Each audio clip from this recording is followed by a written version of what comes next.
Hello, everybody. Welcome to Finding Brave Today. I'm Kathy Caprino. So happy you're here.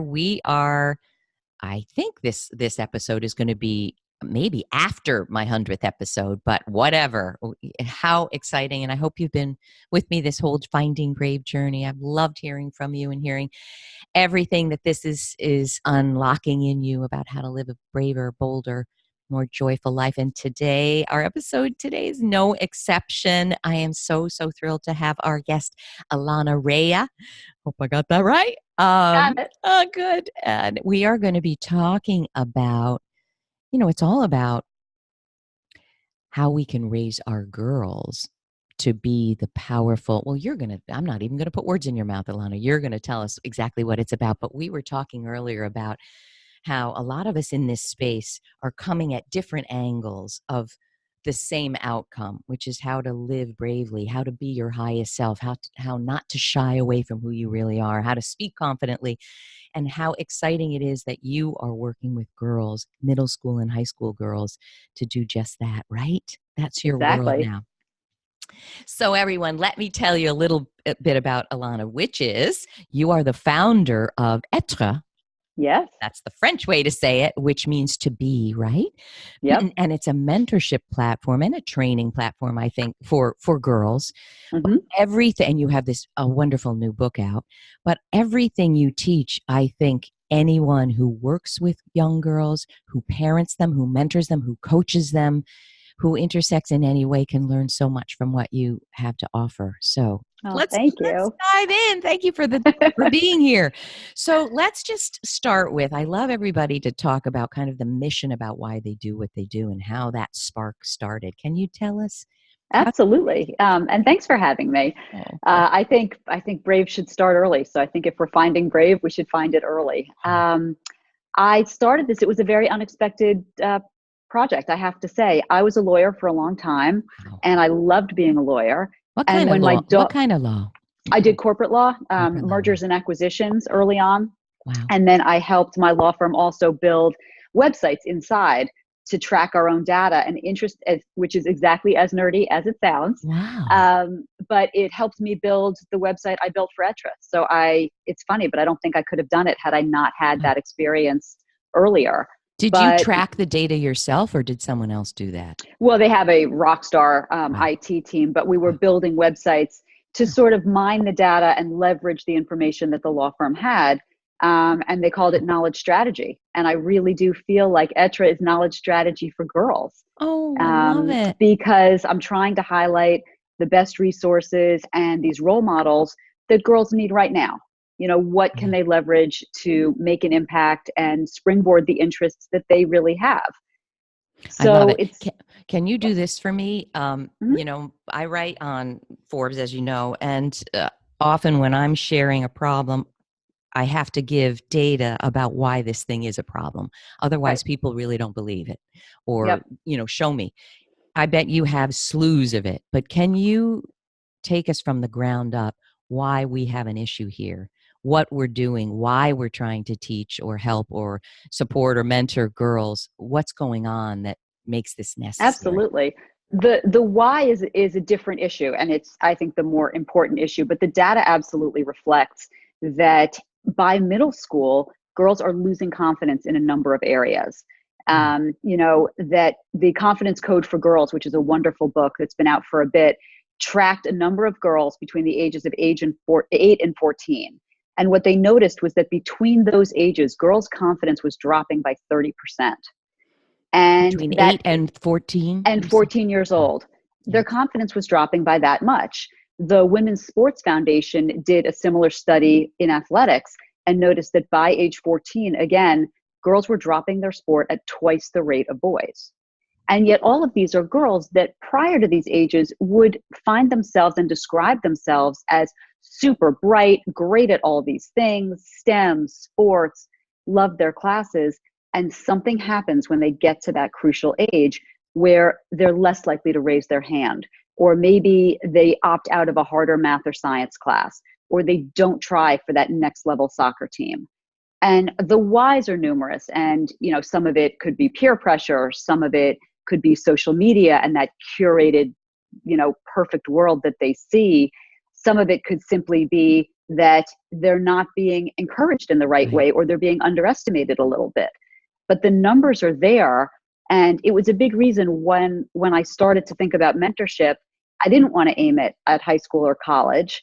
I wanted to go a little bit earlier, because I Wow. think that by the time you're in middle school, you know what you love. You know what class you look forward to. You know what that favorite activity is.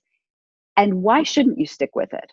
I'm not Oh, saying don't try new things, but why shouldn't you stay with the thing you also love, even in the face of these inhibitors or people that might not be encouraging you early enough? this is so important. Can I just build on this, Illana, for a minute? I love this book, The Confidence Code, which is the other. I love Yes. the other version. Wonderful I book. think it's Caddy Kay and Claire Shipman, Yep. and I'm Yep. actually hoping to quote them in my upcoming book, Most Powerful You. But what a lot of research says, to echo what you're saying, is before that age, that age of 13, girls think of themselves as leaders, as you said, Mm-hmm. raise their hand to be leaders, think that they can be an astronaut, just like they're on par with what boys think of themselves. And Yep. at that magical age or unmagical age, they go underground. And part of it is they become very I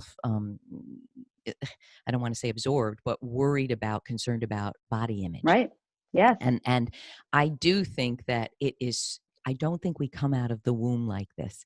I think it's social programming. And I want to say that quickly, I had an experience. I was in fifth grade, and it turns out my fifth grade teacher was my mother's distant cousin, and their family was in Greece. And I'll remember this till the day I die. The teacher was very old fashioned and was talking about how boys and girls were interacting outside on the playground that she didn't Mm-hmm. like. And part of it was, I think she felt that girls were too assertive, and all I can remember is I raised my hand. I was Yep. 10 and said something like, I I don't agree Mm-hmm. with what you're saying, which is how you think girls should act. Yep. And, I was a tennis player, so I had boys who were friends. And I Yep. said something to the effect of, boys are my friends, and I want to be able to relate to Mm-hmm. them Mm-hmm. equally. She was so mad. And I want to tell you, what I remember is that the class applauded. But what Right. I also remember is they clapped me on the back afterwards. Mm-hmm. But the key thing is, she paid my mother a visit. Oh, Lord. And I Yeah. stayed in the bedroom and heard her say Kathy was disrespectful in class.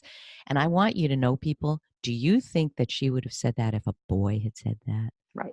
Right. Never, never. Right. She Because would say raising your hand, first of boys would all, be boys.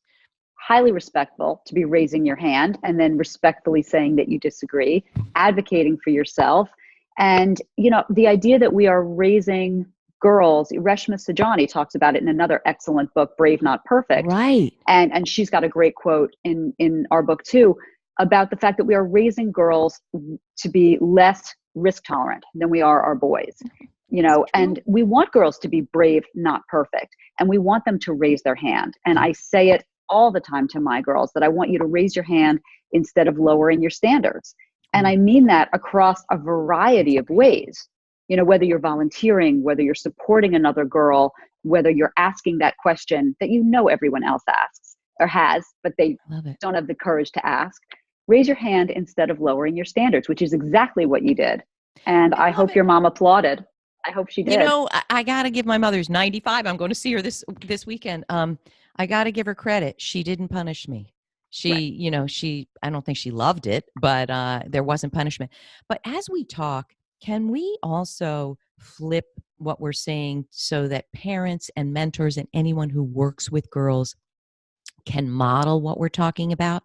So, Right. for instance, for our girls to raise their hand and respectfully say, may I share, I don't agree, but may I share, Mm-hmm. we have to, as adults, be good 100%. at taking challenge. Yes. So another corollary is we have to be good at doing it. But what And we have to show them that we're doing it. we have to show them what we're doing it, but we have to show that we can be challenged.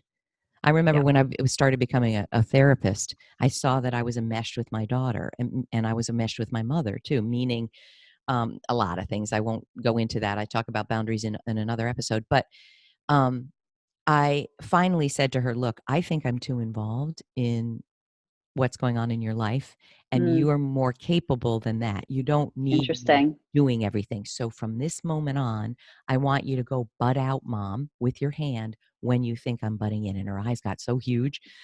And she was like, yeah, you really want me to say that? I said, I really want you to say it. So she said it twice in her life, mom, butt out. And she Okay. looked at me like this. And the first time I didn't like to hear it. The second time I applauded hearing it. Right. So I'm asking parents to really walk this talk, be able to Hmm. be challenged. Does that make sense? Yes. And I think that we need to talk about how we're doing that in our professional lives Right, too. I think if we want our girls, I mean, all of our children, but let's right, talk about girls, right. to raise their hand in class or ask to try for a harder class or an advanced section or anything like that, we need to talk about what it was like to ask for our raise. We need to talk Mm, about what it was like to ask for that promotion or ask for that next project. That can't be talk that's saved for after the dinner table. We love should be it. talking about that openly in front of our girls so they see how we do it in a professional world, which translates from the boardroom back to the classroom or the locker room. I It love it. translates. Can I ask you this? Um, would I put this? To have those conversations, if you're married, if you have a Mhm. partner, he or she or whatever it is, it's helpful if they're on the same page. So Mhm. I noticed, I'm divorced now, but we had a long, wonderful run and raised two beautiful grown people. There might be times where I would talk about gender differences and it would make the people in my family bristle. Mm. They would say, why are you always genderizing things? And to me, it's so fascinating to look at gender Mhm. differences. It's not something, I'm not always complaining. I think it's fascinating why women Yep. always say they're sorry when they're not sorry, for instance, Right. and men do not. But do you tell us some strategies in terms of mentoring our girls and being the kind of parents and teachers that we want to be? What do you do when, let's say, your spouse bristles at this conversation at the dinner table about what girls can be that they're not? How do you suggest It's a hard question for me to answer because my husband actually is so open to this and so supportive and would give my daughter and my son, who are only 20 months apart, the same career advice and really would empower what them an involved person? equally to stretch it truly. And what's interesting is I met him in middle school. So how about Oh, that? I what a know. story. I Were know. you friends Um, all through middle school? we were friends all through middle school, all through high school. Yep. Where was Um, that? Was that in the in New US? Jersey. New It was Jersey. in New Jersey. Hmm. Oh, what a But I will story. say that when that happens, or if you're at a multi-generational table where perhaps the opinions and the experiences differ, um, I think it's important to acknowledge that times change when conversations change, and when we're at the point where men and women are each earning 100 cents on the dollar, we won't need to talk about equal pay anymore. But while there is a disparity, and while there's a disparity that changes again by race, by education, by location, when we stop having that gap, then it won't be such a difficult conversation. But we won't change the times until we talk about these things openly and honestly and with the younger generation. They can't learn about these things in college. I'm I not so saying love we it. need to get into pages and pages of data with a middle schooler at the table. But if you break down equal pay to a word problem that a middle schooler might see in math, they'll get it right away. Ooh, what a great suggestion. I want to say I got an email from a young man, and I could tell he was firing it off, but basically he said, I had done a Forbes post and a YouTube video on what is feminism and why so many men and women Mm-hmm. still hate it. Briefly, he said, you're wrong, you're outdated. There isn't discrimination anymore. In fact, women are running things and, basically marginalizing men. And he went on to share 5 things. So I wrote him this email. My family's like, why are you spending so much time writing back? Because it was a chance to Mm-hmm. calmly give my view, but it was data driven. And really what I was showing is exactly what you're talking about. Of course, for anyone listening, of course there are instances where women are unfairly dominant or, whatever, they're controlling things that no one should control, who knows? Or you have a female boss who's discriminatory against men. Mm-hmm. Of course you have this. What we're looking at are data-driven points of inequity. We're talking about pay inequity. We're talking about women, who are graduating with more MBAs, yet why are they not in leadership positions? So we're not just saying, hey, this is how it seems. It's data, it's research. And the research is not skewed. It can't be skewed across 50 different sectors and 100 different research studies, right? But that's exactly why I want to show the girls, the women who are in these positions. Yes, so if you take the data and say, this is the way it is, and we want it to be different. We should have more female CEOs. We should have more women on boards. We should have more than 20% of the Congress women. Once we understand that, let's find the women who are in the senior positions and bring our girls to meet them. And that's really what I wanted to do with this. When I first put the website up, so I retired from law in 2014, and I wanted to do something with mentorship. I had had such great mentors in my life. And so I built a website, like I was saying, knowledge strategy for girls. And I thought, well, I'll highlight some great resources for middle school girls if they want to stay active with STEM or their school didn't have something. And I'll find some role models and I'll interview them and I'll put the quotes up. And that sort of evolved into putting together a board of advisors of girls and driving to see what they wanted. They wanted to do more than interview the women. They wanted to meet these women. Wow. And at the time, we had just been doing it maybe 12 months. I knew that we weren't going to get amazing women to come to us. So I started emailing people at different companies and saying, can I bring a small group of girls in to meet the women at your company? And it's for exactly the reason you're talking about. If this disparity exists, let's find the women in leadership positions and bring girls face to face at a young age so they can really ask their questions. And this became this incredibly joy-filled project to say, here are 10 girls. Let's pick a company where you use the product. So not a company they've never heard of. Spotify hosted our inaugural visit, and the girls knew more about it than I did. And we went and we met women in all different levels, in all different departments. And those girls had their hands up all afternoon. You're kidding. They asked what did they ask? question. What questions? They asked everything from, did you know you would have a job like this when you were my age? To girls asked, were you scared to raise your hand? What was your favorite class? What's hardest about your job? And I knew from that first visit at Spotify that this was going to be the heart of what I was doing. It was no longer going to be about posting resources. It was going to be about bringing girls directly into the companies so they could see where these women work, watch them at their desks, see who their assistants were, watch them in a boardroom. We don't stay that long. We stay maybe an hour or two. Very light lift for the company, but impactful endlessly for these girls. I love it. And do you have when they come, is it really question and answer mostly, or do these women stand up and say something? How does it work? It varies depending on the place and depending on how we're traveling. If I'm taking a bus with these girls from, let's say, New Jersey or Connecticut into Manhattan, we tour the place right away because you get off the bus, you got to walk around. The girls are great about not photographing if there's an area where they're not allowed to have their phones out. So we were at YouTube and phones were in our pockets for a considerable portion of that. But otherwise, they're taking pictures, they're seeing everything. And we usually wind up in a conference room. And either the company brings a number of women in to talk to the girls in a panel format, or sometimes we've been at Morgan Stanley or Goldman Sachs where we went to different directors' offices and talk to them about their jobs.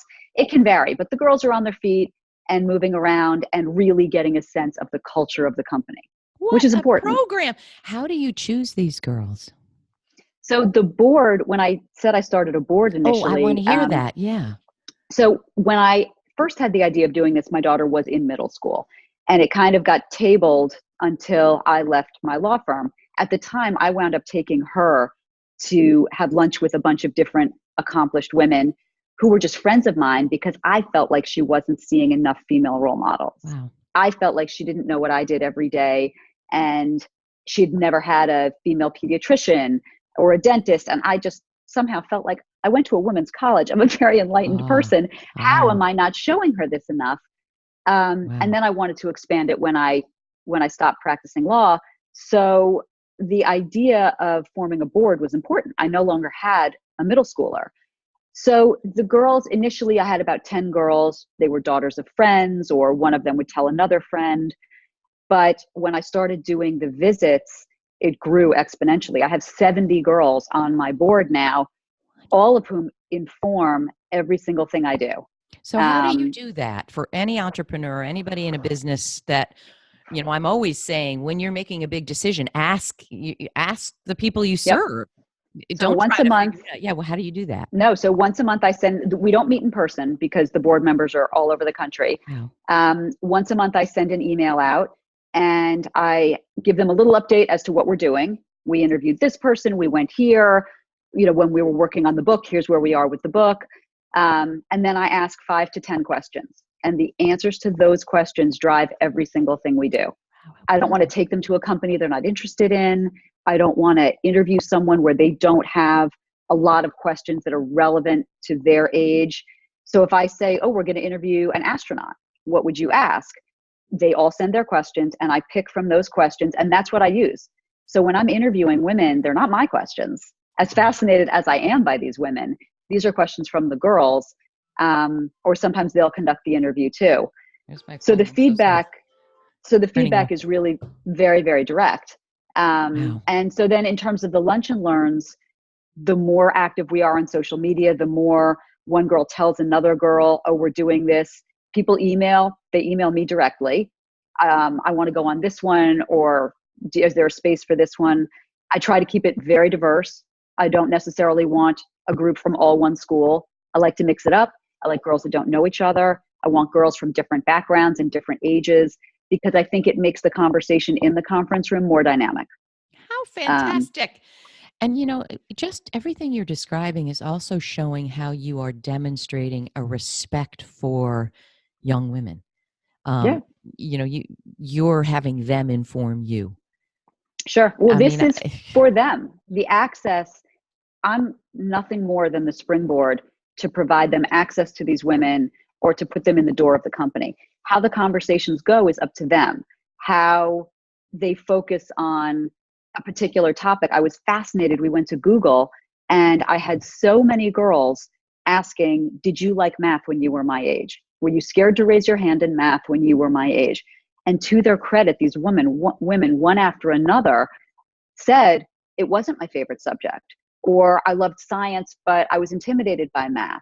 But I stuck with it and I asked questions. And now look what I get to do every day. Oh. That to me was more impactful than having their mom say it, or their aunt or their teacher, because they were in this unbelievably cool place looking at this woman who got her job because she stayed with something that was difficult initially. Wow. And then the world opened up.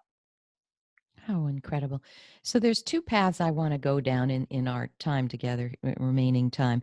What I'm burningly wanting to ask, let's go there. So many women and men are in fields like law, and they come to me, and I hear from hundreds, over the years saying, I want to do something so different.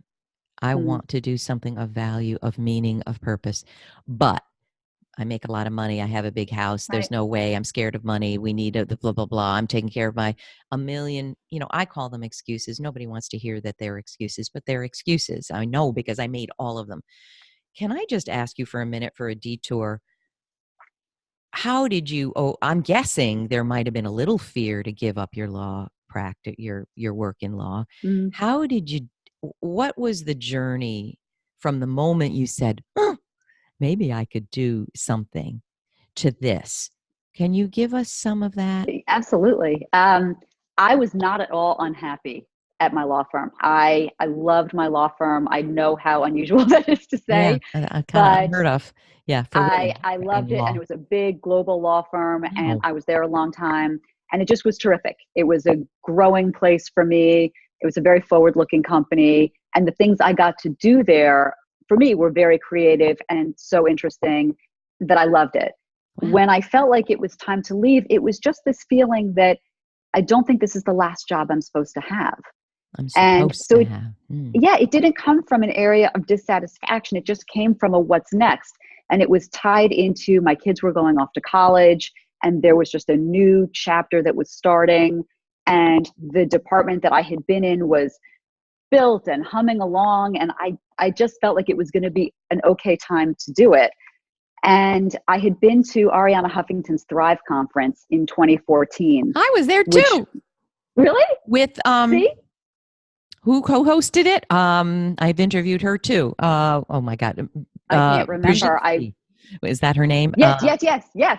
And they had the big, it was the sleep revolution, and they had the Oh my bed on the gosh, stage and everything. Yes, yes. I was there.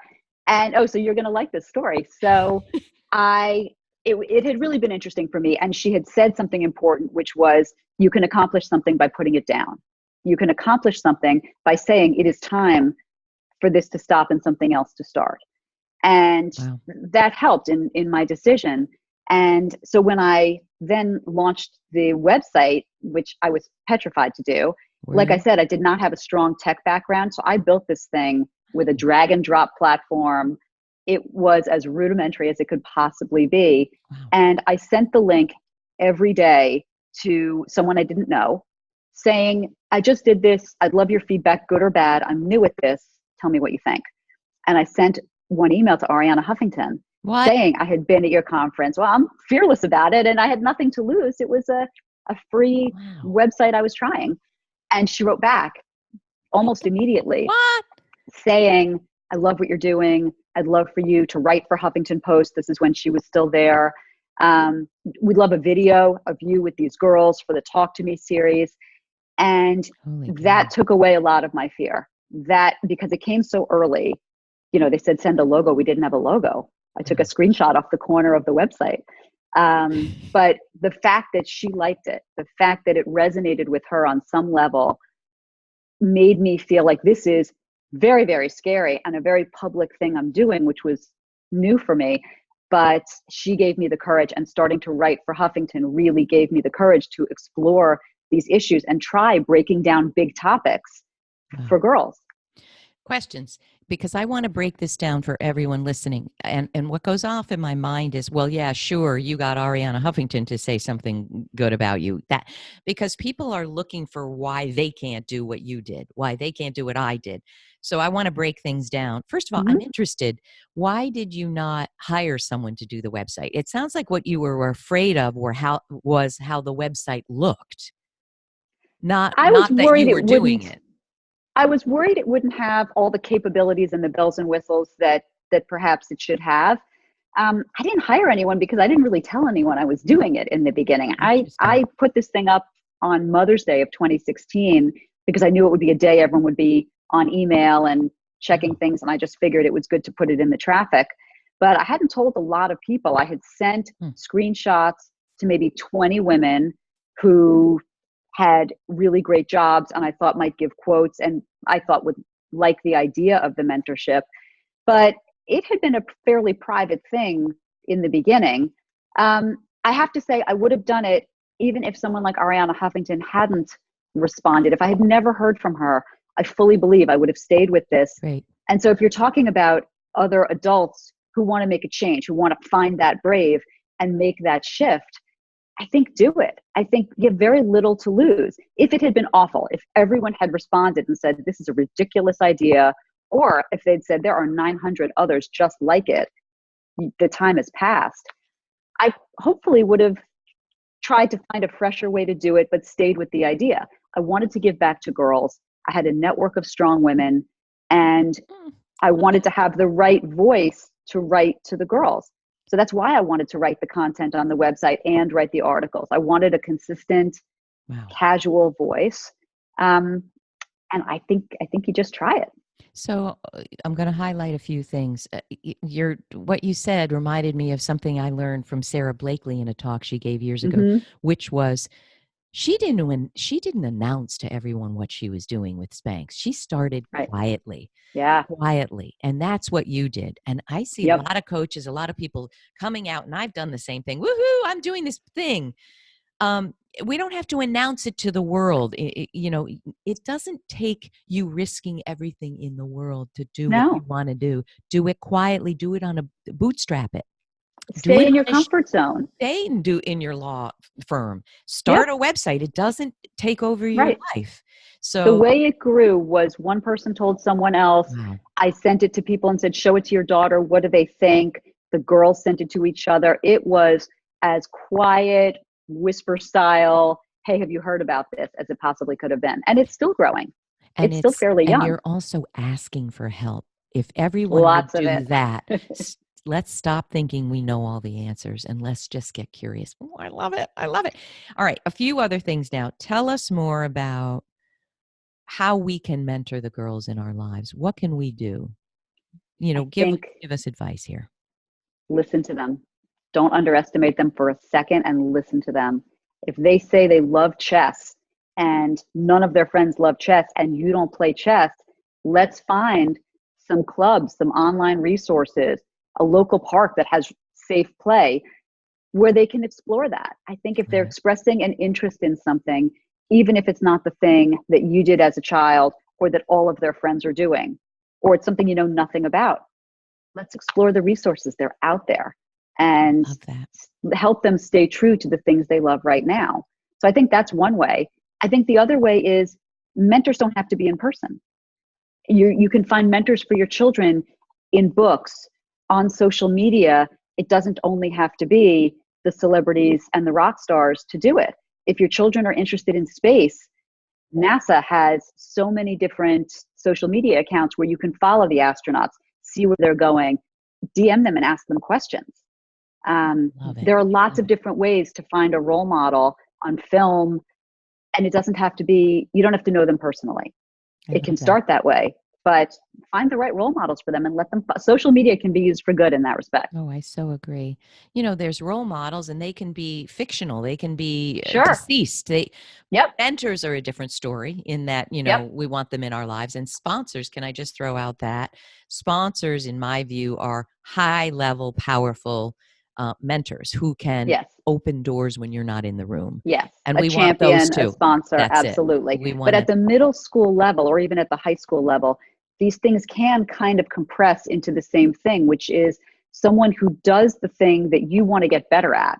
And they're willing to take the time to encourage you and to guide you, and someone that you're going to stay in touch with as time goes on. So as they get older, those labels will become more important. But in the beginning, it's an expert that's interested. oh, I love it. What you said about listen to your child and honor what they care about. I interviewed Esther, I'm not sure I'm pronouncing it, Wojcicki, who Mm-hmm. has raised three incredibly successful daughters. One who's the CEO of YouTube, Yep. another CEO of a tech, huge tech firm. And she is a renowned educator, and she said the same thing.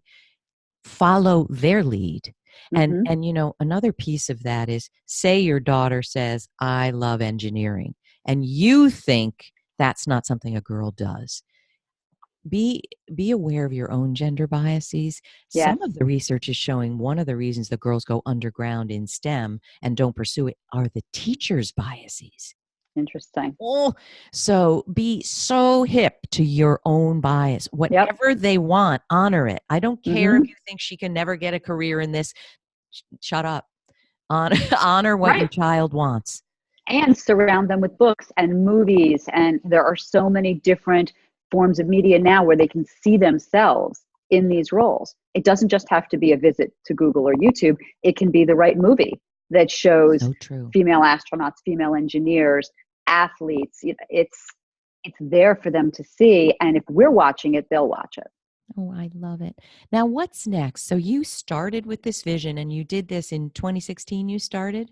We You launched said? in Look 2016. at how We far started you've the come. company visits. It's fast. We Wow. started the company visits in 2018, Wow. and the book came out 4 weeks ago. And the book Congratulations. really is a compilation of all the articles when I was writing for Huffington and Wow. Thrive and the people that we were interviewing. And it's a big compilation, a tangible vision of what we've been doing. Wow. So that's been 4 weeks. What's next is really interesting to me because now that we're 3 years old, we are growing with our girls. So I had my first set of girls who were high school students on the board going off to college. And they said, I want to keep this with me. How do I mentor younger girls now that I'm in college? And how do I reconnect with the women that we met on these trips? So I think that we're going to start Être Campus, which is going to be a college branch of this, so that girls can do just that. If they want to get involved for a community service project or sororities, mentoring younger girls in the area, let's provide a curriculum to do that. And then if they want to reach back, talk to the women who spent time with them when they were younger. Let's talk about how you make a LinkedIn profile. Let's talk about how you do a resume, and let's reconnect you with some people. We're going to try it and see. Again, the girls are asking for it. To help. So, I've interviewed 2 people recently who have mentorship matching programs, or it's so interesting. One has 300 universities who are. So my one question I have is, do Yep. you have a mentorship matching where I want to talk to someone who's in media? That would be Kathy. Do you have? I don't yet, but again, I'm learning and I'm broke. Right. So let's talk about that, because that's exactly what we need. And this is exactly how it's been happening. There hasn't been a formal, this is our giant business plan, which I recognize for a corporate lawyer, not to have gone into this with a big business plan is a little ridiculous, but it has grown in this organic way. And it happens just like this with conversations like this. I love it. And just to talk about that, in a way, I feel like, first of all, you're very business savvy. You're very, very data savvy. I'm sure you're very financially savvy, I'm guessing. Sometimes going off and doing a huge business plan, and although I tell every would-be entrepreneur you got to have one, sometimes doing it can be demoralizing, because you're looking at the big vision and you feel so far away from that you don't even get out of the gate. So in your case, I think it was great that you didn't have it. Now, I feel like I think it knew might be what time, I didn't. Yes, and it's forming, and I'm having conversations with mentors of my own to figure out exactly what that needs to look like. I knew at the beginning what I didn't want it to be, and I think that was helpful. I didn't want it to be something that focused solely on the social, on the emotional, on the middle school bullying and what happens at the lockers. I think that's very important, and I think there are experts more qualified than me to handle that stuff. We weren't talking about sex or drugs or faith or any of those things. Again, I feel like that's the province of people more expert. I wanted to find out what the girls were interested in and try to make the connections so they could meet these women or hear from these women. And I knew that was the sandbox I wanted to stay in. And the 10 topics that are on the website, which are also the 10 chapters in the book: be strong, be brave, be connected, be innovative. We're all leading towards, let's talk to entrepreneurs and be innovative. Let's talk to athletes and be strong. I wanted to stay in that space because I knew that's where it was legitimate for me to play. And there's another tip, folks. Find the niche that speaks to you. I mean, as someone who's been doing my own thing 15 years, I've been on every up and down. Let me be an executive coach where a company helps me or hires me. Let me do this. Let me do that. You went immediately to, let me stay in the sandbox, in the swim lane that I want to be in. That's, my gosh, you saved yourself a lot of time and a lot of money. So everyone who's listening, stay where you want to stay, where there's value, where there is a need. I think sometimes we mess it up 5 different ways. We're doing something that we think we should to make money, or, I really don't want this niche, but I think this is where I have to go. Go where you feel drawn to go, where there is a need. And you did that so beautifully. Oh, thank you. Tell us, where do we read the book? Where do we find out more? Where do we reach out to you and say, could I be a mentor maybe, Absolutely. Or a board member. The website is etregirls.com, and all of our social media is the same, at etregirls. And the book's available on Amazon, Barnes & Noble, IndieBound. There's a book page on the website. You can find all the options there. Wow. And that's the idea of it. Être means to be. And the idea of asking girls who they want to be, I don't think it's too young to start. So anytime you see Être Girls, that's where you're going to find us. Être Girls. Oh, I'm so inspired. Thank you for coming and sharing. I can't Thank you for having me. And I want to help in a bigger way. I hope you do too, people. I would love that. And if they do want to really reach out and say, I'm ready to help. There's a contact me Great. page on the Perfect. website. I don't want you to be inundated in your inbox No. My tomorrow. email's there. I've got interns at the ready. Bring it. Great. I would love it. You're inspiring in every way. Thank you so much. Folks, if Thank you so much. we would love to hear what you're getting out of this. Talk to us even about the challenges. How are you challenged in raising your middle school girl or boy? Let's not forget, Mm-hmm. boys are also going through their own things as well. You know, it's a patriarchal world we live in, and boys are put in boxes that they don't fit in either.